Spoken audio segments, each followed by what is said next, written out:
एसीयूपी अॻवाण शहीद अनवर लग़ारी जी 5 वर्सी Hyderabad press club में मल्हाई वई। उन मौके ते सिंध यूनाइटेट पार्टी जे मरकज़ी सदर सैयद जलाल महमूद शाह, क़ौम परस्त अॻवाण अमीर हसन पंवर, लतीफ़ लग़ारी, अवामी तहरीक जो मरकज़ी अॻवाण नूर अहमद कात्यार, सिंध सुजागी फोरम जो अॻवाण मुहिब आज़ाद लग़ारी ऐं ॿियनि ॻाल्हाईंदे चयो त शहीद अनवर लग़ारी सिंध जो सचो आशिक़ हो। हिन सॼी ज़िंदगी सिंधी माण्हुनि जे आजिबे ऐं ख़ुशहालीअ लाइ जिदोजहद में गुज़ारी। हू हिकु समाजी वर्कर हो। हिननि चयो त 5 साल गुज़रण बावजूद शहीद अनवर लग़ारी जा क़ातिल गिरफ़्तार न थी सघिया आहिनि। हिननि चयो त अॼु जी सिंध जी सूरत हाल में डॉक्टर अनवर लग़ारी जहिड़ा किरदारनि जी ज़रूरत आहे। डॉक्टर अनवर जिदोजहद कंदड़ो, पंहिंजे हथ वसां ॿियनि दोस्तनि जी मदद कंदो, पंहिंजी मदद कंदो, हमेशह इहो कंदो।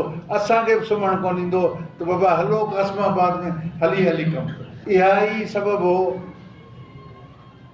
जो असांजे दोस्त सां गॾु वेठो राति जो कमु पिए कयईं, ॾींहं राति जो हलियो हूंदो, घटियुनि में बि हलियो हूंदो, यकीननि घटियुनि में बि हलियो हूंदो, दोस्तनि वटि कंहिंजे फ्लैट खे ठुड़काए उन्हनि वटि बि वियो हूंदो, सुञाणे या न सुञाणे, पर अहिड़ियूं मिनतूं कंदो जो की माण्हू खे शर्म अची वेंदो, अहिड़ो अची वेंदो, अहिड़े नमूने सां अहिड़े अंदाज़ सां कंदो जो माण्हुनि खे मिनत ईंदी यार असीं हिनखे वोटियूं बहितर ई। अॼु हू असां सां गॾु न आहे, पर असीं हुन सां गॾु आहियूं, असांखे दिलनि में यादि आहे। हुन जो जेको बुनियादी मक़सदु हो, जेका हुन शहादत पंहिंजी माणी, त हुन चाहियो पिए त हीउ जेको फुरलट वारो निज़ाम आहे, ॿिए पासे त हुन जे लाइ सहूलियतूं हुयूं न, ॿिए पासे इलेक्शन में ॿी कैंपेन बि हली पए। उन राति जेको हुनखे शहीद कयो वियो आहे उहा इलेक्शन वारी राति हुई न, त हू ॿी कैंप जे बदिरां उन पोरियत माण्हू सां बीठो, उन मिसकिन माण्हू सां बीठो त हीउ जेको निज़ाम आहे, फुरलट वारो निज़ाम आहे, जेको कोड़ जहिड़ो निज़ाम आहे, जंहिंमें महांगाई आहे, जंहिंमें बदअमनी आहे,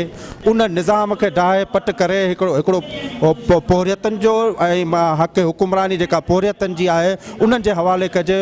उन जे करे हुन वेड़ कई, हुन जिदोजहद कई ऐं उन शहादत माणी। डॉक्टर अनवर लग़ारी भले असां वटि न रहियो हुजे, पर हुनजो किरदारु या हुनजी जेका जदोजहद आहे उहो असांखे हिकिड़ो अहिड़ो पैगाम ॾेई वियो आहे, सुजागी जो पैगाम, पंहिंजे क़ौम जे लाइ जदोजहद जो पैगाम, या हुन पंहिंजी जेका ज़िंदगी गुज़ारी 18-19 ग्रेड जो डॉक्टर वॾो ऑफिसर थी करे बि जेकॾहिं राति जो हुनखे 2 बजे बि कंहिं ग़रीब मिसकिन जी फ़ोन ईंदी हुई त उन टाइम ते सीउ हुजे, सियारो हुजे, कंबल हटाए करे कहिड़ी बि चपल पई हूंदी उहा पेर में पाए पाण उते वञी जेको आहे सो हुन वटि पुॼंदो त हा यार तुंहिंजी कहिड़ी तकलीफ़ आहे मूंखे ॿुधा।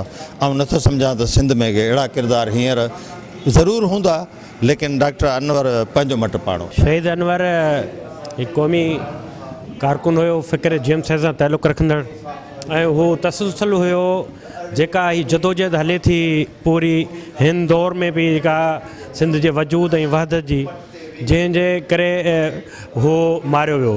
ऐं हुन बुनियादी मसइलनि खे पंहिंजे अंदाज़ सां ॾिसणु चाहियो पए जीअं हिकु मैच्योर सियासी कारकुन, सियासी वर्कर ॾिसे थो। 19 नवंबर जी उहा राति जेका आहे सा उन घड़ी अभागी राति साबित थी, जंहिं वक़्तु जेको बल्दियाती इलेक्शन में कमु कंदे दौरान डॉक्टर खे शहीद कयो। डॉक्टर जहिड़ा किरदार अॼु असांखे तमामु ज़रूरी खपनि था, छो जो अॼु सिंध खे तमामु घणा चैलेंजिस आहिनि ऐं अहिड़ा जोधा जेके हूंदा त उहे पंहिंजो भरपूर क़ौमी किरदार अदा कंदा। छो त सिंध ते हींअर तमामु ॾुखियो वक़्तु आहे, असांखां ॿेट खसा पिया वञनि, असांखां वसीला, असांजी कारूंझर खे ख़तरो आहे, असांजे वसीलनि खे ख़तरो आहे। उन करे असां हिन मौक़े ते डॉक्टर शहीद अनवर लग़ारी खे क़ौमी सलाम पेश कयूं। विज़िट कयो अवामी आवाज़ मीडिया ग्रुप जी वेबसाइट awamiawaz.pk।